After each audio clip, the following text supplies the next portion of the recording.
right. Welcome, Tribe of Titans members. Another member spotlight. We have the one, the only Andrew Bickel with us today. So, Andrew, welcome to the tribe, first of all. And Thank you. go ahead and tell us, where you live and where you're from, if that's anything different.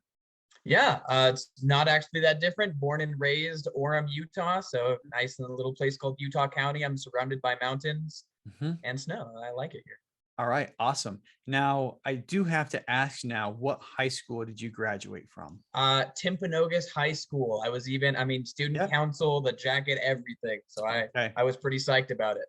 We did a swim meet with Timpanogos High School, a long time ago when I was in high school myself. So I think I told you this earlier, but I grew up just up the road from you in Layton. So, not too bad. But what do you currently do? I'm going to say for a living, but it might be a little different answer for you. But what do you currently occupy yourself with?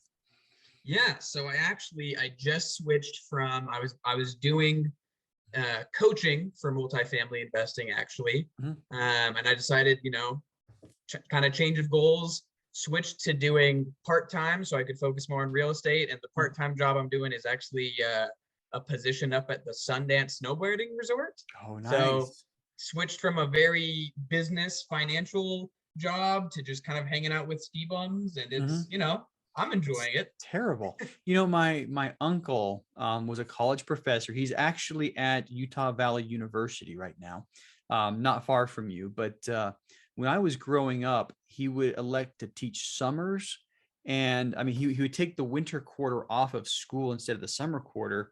And he was the one of those guys with the red coats, the ski patrol, and that was his winter job. When everyone else would do the summer jobs, he'd take the winters off. And I always looked at him and thought, man, that would be awesome if I could do that. So good for you. That's all I got to say. What is one unique thing about you?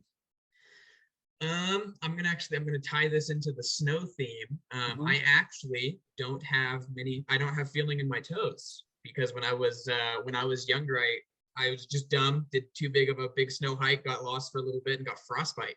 Oh, really? So I can't actually really feel my toes. That's an interesting one. On some ski trips, that may actually be a benefit, because it has been. Yeah. It's like everyone else is like, my feet are cold. You're like, what? And I'm just trudging along. I'm like, I feel the same as it does in the sun.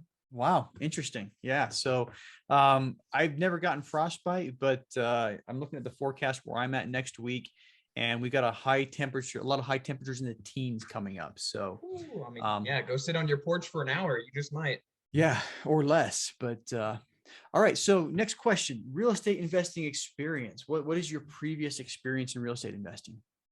Yeah. So actually, as I mentioned, was doing the coaching thing. So helped a lot of students who were with us get onto deals, but nothing outside of the theoretical knowledge. This is my first time kind of getting my feet wet and getting into the whole business. I do have a team. They have some experience, about 300 doors in total. Nice. So luckily kind of have a background with that, but this is me starting it out. Yeah. And you got a background in finance. So, presumably, you know what, I'm bleeding into the next question. So let me ask you that question. What skills do you have that could benefit other, members of this community? I'll lead off with the finance one. So I am studying finance at another college right now. Yeah. I think though, if I could boast about any skill, would be just don't mention what college you go to, and we'll be all right. Yeah, and I won't mention the football game this last year. Yeah.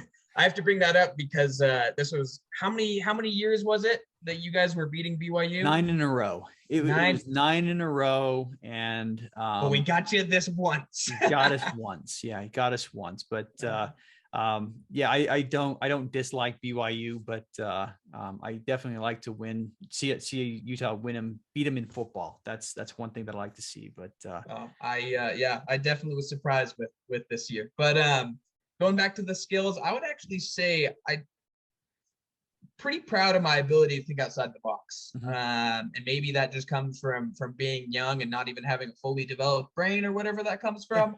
But I think the ability to see things from a different perspective, I've always been pretty gifted at that. And that's something, if you haven't learned where the box is, it's a lot easier to think outside the box, if that makes sense. Exactly that. you know, over the years, I think you continually get placed inside the box, and you very quickly learn where the edges are. But yeah, stay outside of the box is all I got to say. Don't try to be, don't let yourself be confined. All right, Yeah. last question. What do you need from other members of this network? Yeah. I think the biggest thing I'm looking for right now is kind of like a hands-on mentorship. So, a sponsor or KP or someone who, and obviously willing to 100% put in my work. My team will be doing the same, but Mhm. someone to kind of follow after, and who I can be providing value to in that way. I think that's a big thing that I'm looking for. Awesome. Sounds good. And there's lots of people that can provide that. So thanks so much for spending a little bit of time with me today, and we'll see you around the tribe. Thanks for the call, Ryan. It's been awesome.